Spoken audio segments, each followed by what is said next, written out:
खास कार्यक्रम महाभारत में आपका स्वागत है। हरियाणा के किसान इन दिनों परेशान हैं। बारिश, ओलावृष्टि और मंडियों में पुख्ता इंतजामों की कमी। इतना ही नहीं, फसल खरीद के लिए नए सरकारी नियम किसान के लिए परेशानी ही परेशानी है और किसान का सहारा बनती है सरकार। लेकिन इस बार अभी तक सरकार की तरफ से क्षतिपूर्ति के लिए कोई ऐलान नहीं किया गया और दूसरी ओर मौसम लगातार बेईमानी कर रहा है। आज भी करनाल, यमुनानगर, कुरुक्षेत्र और अंबाला में ऑरेंज अलर्ट जारी किया गया। कई जगहों पर सुबह भी बारिश हुई है और कई जगहों पर ओलावृष्टि और बारिश का सिलसिला लगातार कई दिनों में पहले से ही जारी है। ऐसे में किसान की परेशानी का कैसे होगा हल, या किसान को छोड़ दिया गया है राम भरोसे, इसी पर करेंगे चर्चा। उससे पहले एक रिपोर्ट आप देखिए।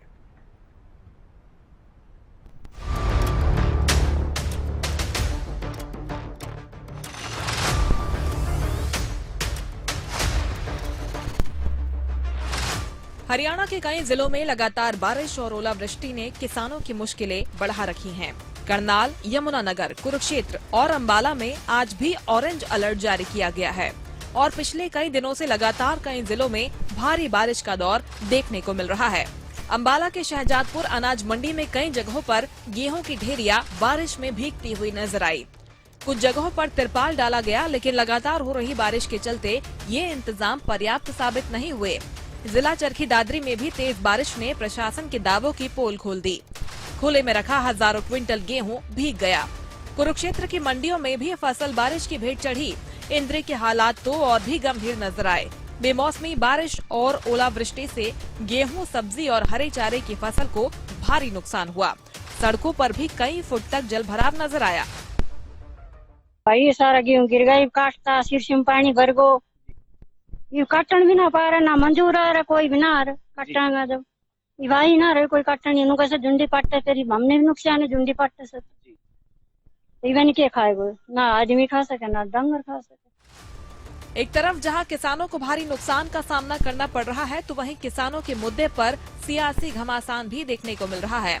सत्ता पक्ष की तरफ से किसानों को आश्वासन दिए जा रहे हैं, तो वहीं विपक्ष की तरफ से व्यवस्थाओं पर सवाल खड़े किए जा रहे हैं। तो अभी रबी का सीजन चल रहा है, गेहूं की फसल आ रही है, सरसों की फसल आ रही है।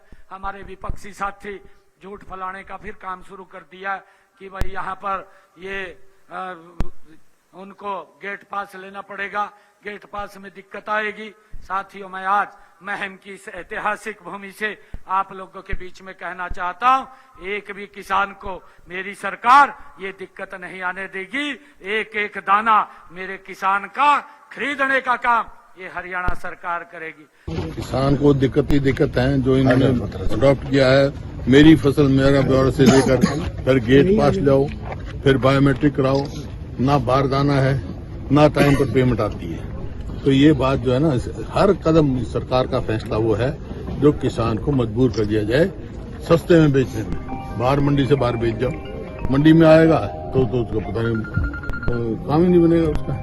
तो इस बात का हम करेंगे। मैं और भी मंडियों में जाऊंगा, तो मतलब कल तो नहीं परसों जाऊंगा नारायणगढ़, सिडौरा, बराड़ा और अंबाला। 10 तारीख को जाऊंगा कुरुक्षेत्र, करनाल, और वहां से मैं आह्वान दूंगा एक सरकार को जो किसान को परेशानी का बना रखा है। एमएसपी ना देने का बहाना है। एमएसपी 8 लाख कम हो रहा है आपके, क्यों? एमएसपी दे, किसान का कोई एमएसपी कोई इनकी मेहरबानी नहीं है, वो मिनिमम सपोर्ट प्राइस है। बहरहाल, एक तरफ कुदरत की मार, दूसरी तरफ मंडियों में इंतजामों की कमी। दोनों तरफ से किसानों को मार पड़ रही है और जो फसल खराब हुई उसके मुआवजे के लिए भी अभी तक कोई ऐलान सरकार की तरफ से नहीं किया गया। ऐसे में किसान परेशान हैं और ये परेशानी बढ़ती हुई नजर आ रही है। Bureau report, Haryana news.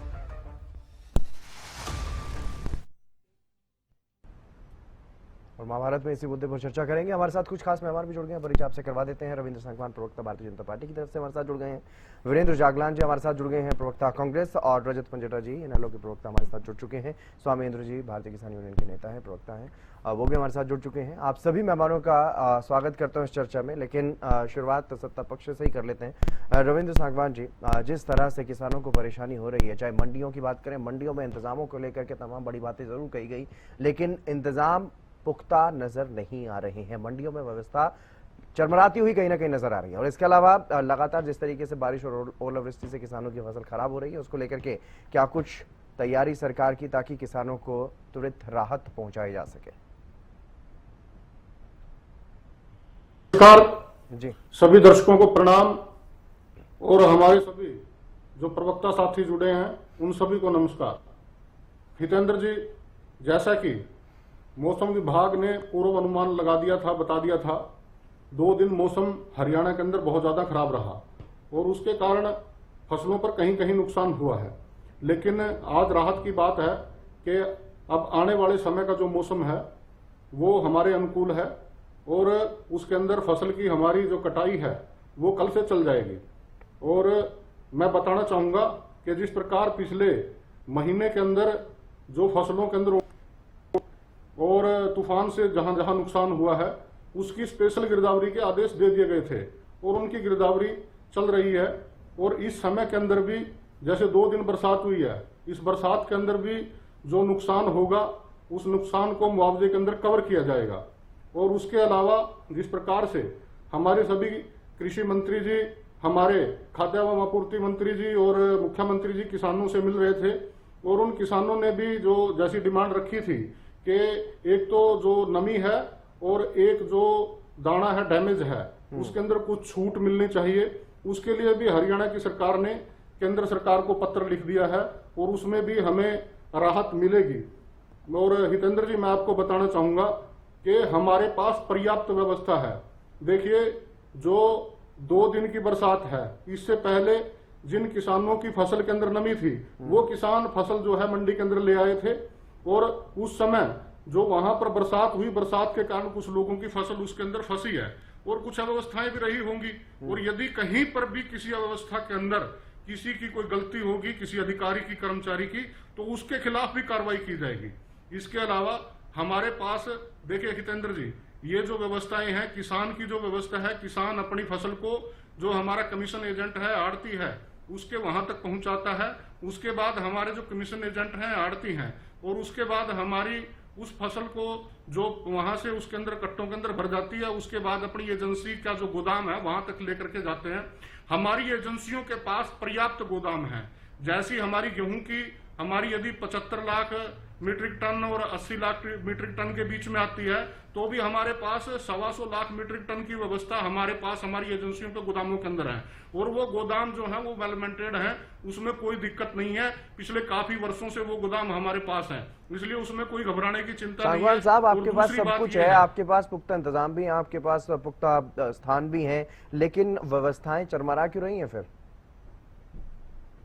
Hitendra जी, मैंने आपको बताया है कि वैसे तो मौसम का पूर्व अनुमान लग जाता है, लेकिन उस पूर्व अनुमान में भी जो किसान साथी हमारे मंडी के अंदर जो उस फसल को ले आए और वो फसल किसी कारण से यदि वहां पे रुकी हुई है और यदि कोई अव्यवस्था है जिसने अव्यवस्था की है तो उसके खिलाफ कार्रवाई भी की जाएगी। लेकिन किसानों की राहत के लिए हमने पत्र लिख दिया है।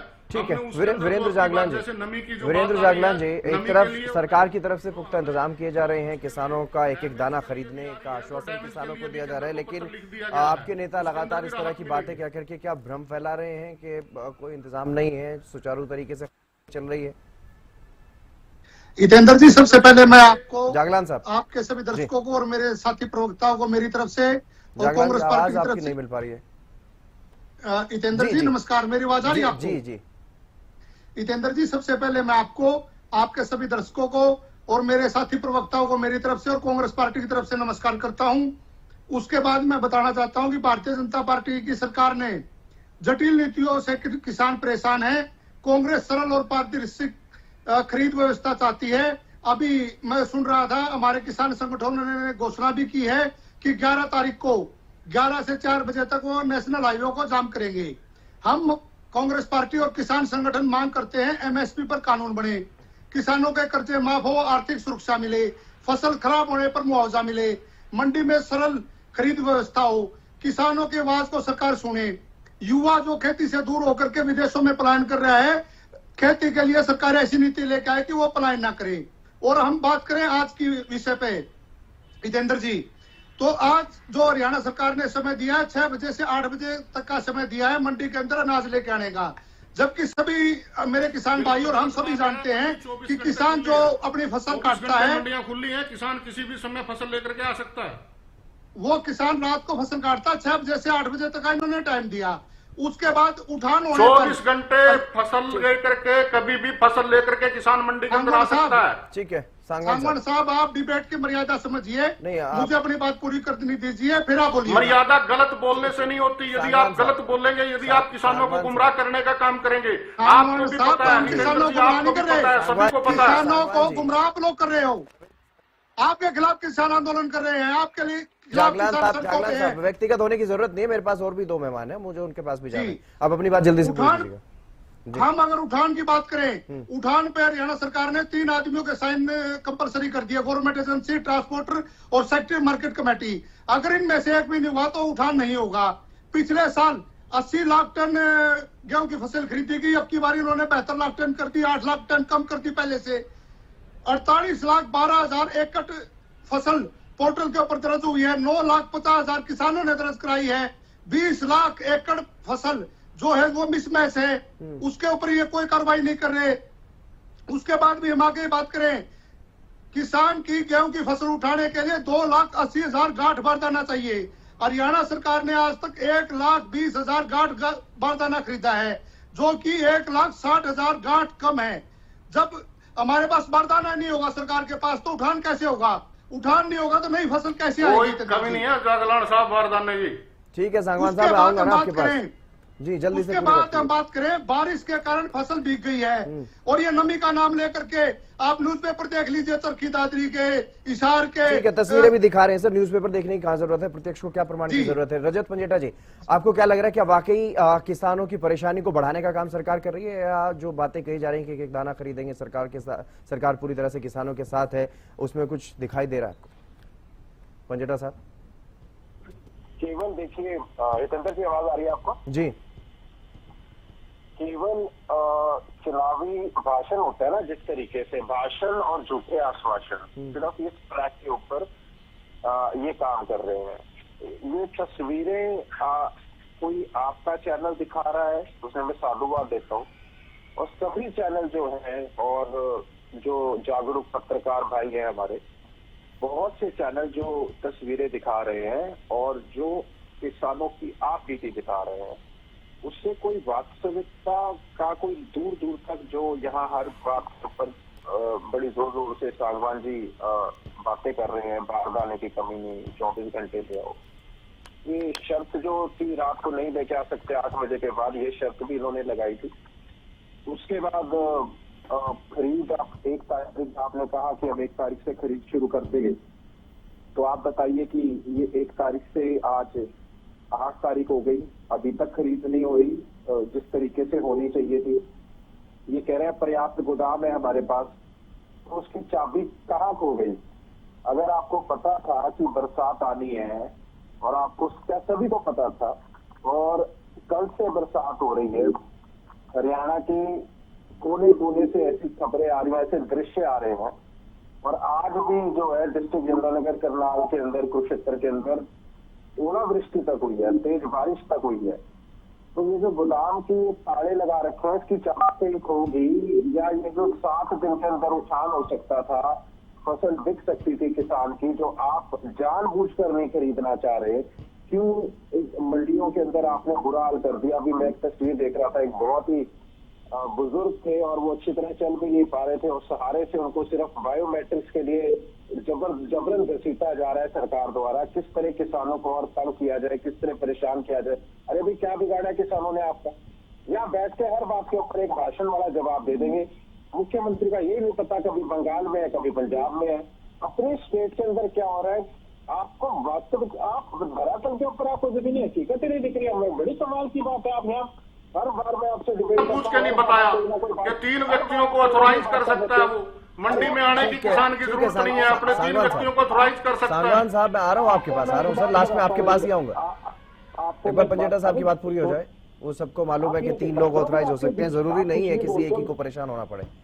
ठीक है पंजेटा साहब, जल्दी से अपनी बात पूरी कीजिए। आपको बताऊं, जिनका मेरा फसल मेरा ब्यौरा वो बंद कर रखा है इन्होंने, और ऊपर से मेरा फसल मेरा ब्यौरा तो कर ही रखा है, जो जिनकी पंजीकरण भी हो रखा है, उनकी फसल भी नहीं बिक्री। क्या वजह है सामने? जब पता ये कहते जी पटवारी ने वेरिफिकेशन नहीं करी। अरे आपके अधिकारियों का ये लचीलापन, आपके अधिकारियों की ये जो करगुजारी है, इसका किसान क्यों भुगतेगा भाई?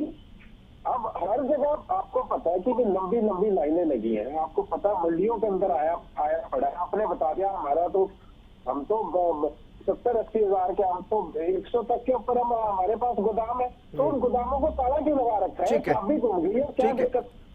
ठीक है। स्वामी इंद्र जी, क्या वाकई सरकार की तरफ से कोई हल निकालने का प्रयास किया जा रहा है किसानों की समस्याओं का? जी एक ही बात बोल दी जी जल्दी से पूरा ये जो नुकसान आपकी वजह से हुआ है, इसके ऊपर 50,000 रुपए से आप जो है वो किसानों का मुआवजा दें, तुरंत घोषणा करें, नहीं तो 12 तारीख से हम कार्रवाई करेंगे फिर। ठीक है।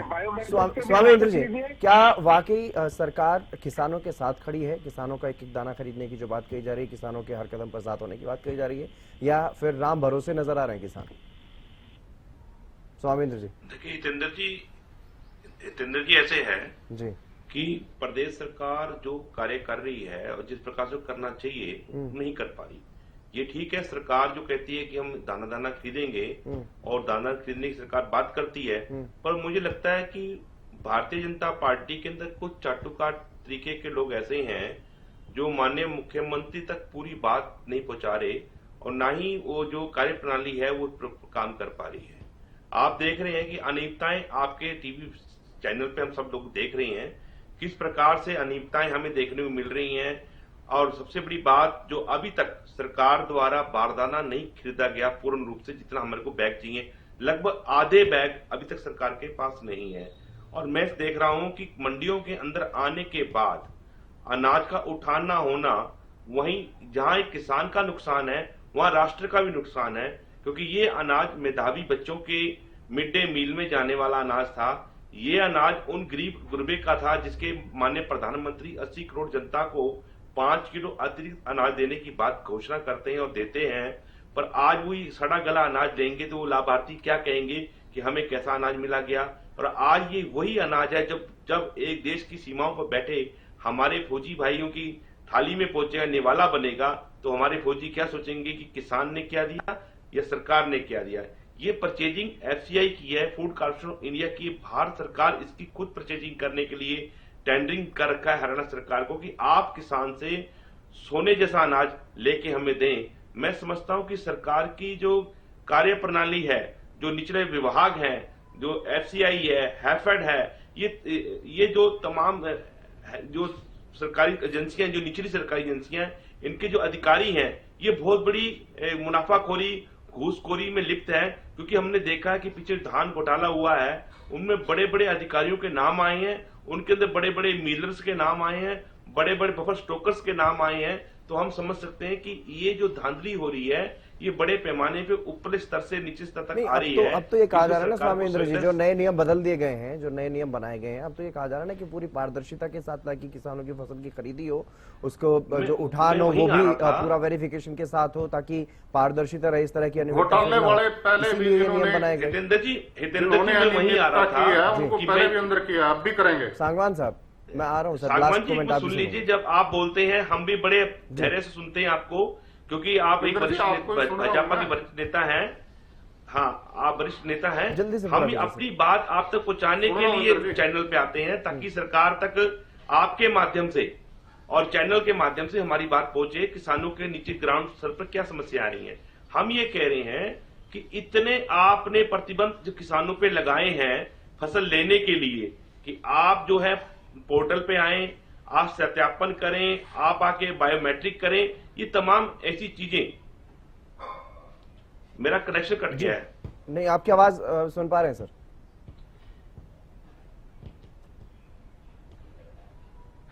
स्वामींद्र जी, मेरी आवाज सर आप तक पहुंच रही है?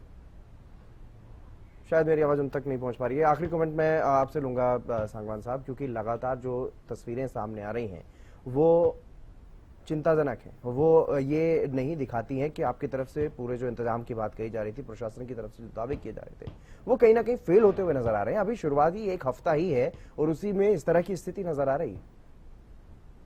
सांगवान साहब, हितेंद्र जी। जी, मैं अपनी बात को दोहराना चाहूंगा। हमें पहले पता था कि मौसम खराब है, लेकिन उस मौसम खराब से पहले जिन किसानों की फसल वहां पर आ गई, आकर के चाहे वो सुखाने के लिए लेकर के आए थे, चाहे वो उसको बेचने के लिए आए थे और उसमें मॉइस्चर ज्यादा था, तो हमने मॉइस्चर के लिए केंद्र को मॉइस्चर के अंदर रियायत के लिए और डैमेज जो दाना है, कटा हुआ दाना, उसके अंदर छूट देने के लिए हमने हरियाणा सरकार ने केंद्र को पत्र लिख दिया है और उसमें हमें लगता है कि उसमें हमें रियायत मिल भी जाएगी। दूसरी बात यह है हितेंद्र जी, हमारे पास हमने सब टेंडर कर रखे हैं, उठान के टेंडर कर रखे हैं। हमारे पास जो देखिए गेहूं जो है वो मंडी में ही नहीं रहेगा, मंडी में से उठ करके एजेंसियों के गोदामों में जाएगा और हमारे पास हमारी एजेंसियों के पास 1.25 लाख मीट्रिक टन के जो हमारे पास गोदाम है वो अच्छी व्यवस्था के अंदर है, वो सारा जो गेहूं है वहां जाएगा। और मैं दोबारा बताना चाहूंगा कि वहां से भी ऐसा नहीं होता कि एजेंसी के अंदर से कि सारा ही अनाज लोगों को खाने के लिए दे दिया जाता है, उसकी भी अनाज की कैटेगरी बनती है। यदि उस अनाज के अंदर भी कुछ खराब हो जाता है तो उसकी और प्रकार की व्यवस्था होती है। अनाज जो है ये सांगवान जी, ये जो मंडियों में अनाज खराब हुआ है, मंडियों में जो गेहूं खराब हुआ है, क्या इसको जानबूझ करके होने दिया गया क्या? हितेंद्र जी, देखिए किसान की जो जिम्मेवारी है उसकी जिम्मेवारी है, उसका जो कमीशन एजेंट है वो वहां तक फसल को लेके जाता है। उसके बाद जो फसल तुल जाती है, तुलने के बाद वो जिम्मेवारी कमीशन एजेंट की होती है। कमीशन एजेंट और वहां का जो स्टाफ है उन एजेंसियों का, वो उठा करके उसको उठान करवा के उसको गोदाम तक पहुंचाने का काम करते हैं। लेकिन फिर भी यदि कहीं पर कोई अव्यवस्था हुई होगी तो उसके ऊपर कार्रवाई होगी। हमने पहले भी किसी को नहीं छोड़ा है, पहले भी जिन लोगों ने अनियमितताएं बरती हैं उनको अंदर किया गया है, उनके खिलाफ कार्रवाई की गई है, अब भी की जाएगी। दूसरी बात, किसानों को चिंता करने की जरूरत नहीं है। एक एक दाना 2585 के जो गेहूं का रेट है, 2585 रुपए के 2585 किसान के खाते में जाएंगे। जितेंद्र जी, आपके चैनल से मैं सिर्फ एक निवेदन किसानों से करना चाहता हूं कि किसी प्रकार की भी डरने की जरूरत नहीं है। कोई गेट पास के अंदर कोई कंडीशन नहीं है। जागलान साहब, आखिरी कमेंट से जल्दी से। आपका गेट पास बनेगा, उसके ऊपर ठीक है सांगवान जी, उसके ऊपर यदि नंबर नहीं होगा तो आप कागज के ऊपर लिख करके नंबर दे सकते हैं और उसके बाद आप अपने 3 लोगों को ऑथोराइज कर सकते हैं। वो 3 लोग आपकी फसल बिकेगी, उसको जे फार्म जो है, जागलान जी, आप जल्दी से अपनी बात पूरी कीजिए। सारी व्यवस्थाएं हैं। आज जो हरियाणा की सरकार है हितेंद्र जी, ये पोर्टल और पत्र की सरकार बन चुकी है। यहाँ हर वर्ग दुखी है, किसान सड़कों पे है, किसान संगठन सड़कों पे है, मजदूर सड़कों पे है, व्यापारी सड़कों पे है, युवा सड़कों पे है, बेरोजगार सड़कों पे है। भारतीय जनता पार्टी की सरकार किसी भी मुद्दे को संजीदगी के साथ निपटाना नहीं चाहती। पंजेटा साहब, क्या वाकई संजीदगी नजर नहीं आ रही है सरकार की? है। पंजेटा साहब, क्या वाकई संजीदगी नजर नहीं आ रही है? सर, जानबूझ के हितेंद्र जी, जानबूझ के सरकार सो रही है। भाषण और आश्वासन झूठे के अलावा कुछ नहीं है। धरातल पे मंडियों में किसान बर्बाद हो गया, खत्म कर दिया किसानों को इन्होंने। ये जानबूझकर 1 तारीख से इनकी खरीद शुरू होनी थी, जानबूझकर लटका रखा है। खरीद कर नहीं रहे, पता नहीं इनके गोदामों की तालों की चाबियां कहाँ होंगी। जानबूझ के चाहते हैं कि ये, मैं आपको बता रहा हूँ, कल से इंडियन नेशनल लोकल के मंडियों में प्रोग्राम स्टार्ट है। कल से अर्जुन चौटाला जी पलवल, मोहाना, फिर परसों सोनीपत, रोहतक, अभय सिंह चौटाला जी 12 तारीख को, 13 तारीख से सारों के सारे। ठीक है, वो जब नेता जाएंगे तब वहां पर देखेंगे क्या स्थिति है। लेकिन स्वामी इंद्र जी, जल्दी से आप अपनी बात पूरी कीजिएगा, जो भी आप कहना चाहते हैं। जी, मैं ये कह रहा था कि जो अनियमितताएं हैं इसके पीछे एक बड़ा षड्यंत्र है, और जो सरकार के जो नियमावली लगी हैं, जो कानून लगे हैं, वो किसानों पर न होकर सीमाओं पर होने चाहिए थे। कि जो बाहरी सीमाओं से गाड़ियां आ रही हैं, गाड़ियों में भरकर अनाज आता था या आया है, उस अनाज को स्थापित करना था। ये हरियाणा के किसान का कि साथ के लगते राज्यों किसानों का, पंजाब का है, उत्तर प्रदेश का, राजस्थान का है। यह उल्टा हो रहा है कि तमाम जो ठिकरे हैं नाकामयाबी के, वो किसानों में फोड़े जा रहे हैं। ऊपर से मौसम की बेरुखी। आप ये देखिए, आज मौसम की वजह से, किसानों को ओलावृष्टि की वजह से खेतों में ही नहीं, मंडियों में हमारी फसल खराब हो रही है। पहले तो हम सुना करते थे, आदमी समझ सकता है कि खेत में पानी जल भराव हो गया, खेतों में ज्यादा ओलावृष्टि पड़ गई। पर आप मंडियों के अंदर जब फसल किसान लेके आ गया, वहां पे तरपाल का ना होना किसकी गलती, पानी की निकासी का ना होना किसकी गलती। तो आपने मंडी सेक्टर के ऊपर क्या आपने एक्शन लिया, या जिला प्रशासन पे क्या एक्शन लिया? आप सरकार को बताना चाहिए ना। एक मंडी का आपने सेक्रेटरी सस्पेंड किया हो तो हम माने कि भैया हाँ, उस मंडी में आज चरखी दादरी जैसी मंडी के अंदर भी जल भराव की स्थिति होगी, वहां भी किसानों की फसल खराब होगी, सिरसा वहां किसान की खराब, सरसों की फसल वहां किसान की खराब होगी। तो ये तमाम ऐसी बातें हैं, यानी जो कई और भी सामने अभी नजर आ रही हैं। एक्शन की जरूरत है कहीं ना कहीं सरकार की तरफ से। बहुत बहुत शुक्रिया स्वामी इंद्र जी, रजत पुंजेटा जी और वीरेंद्र जागलान जी आपका भी, रविंद्र सांगवान जी आपका भी बहुत बहुत शुक्रिया इस खास चर्चा में जुड़ने के लिए। फिलहाल इस खास चर्चा में बस इतना ही। आप देखते रहिए हरियाणा न्यूज।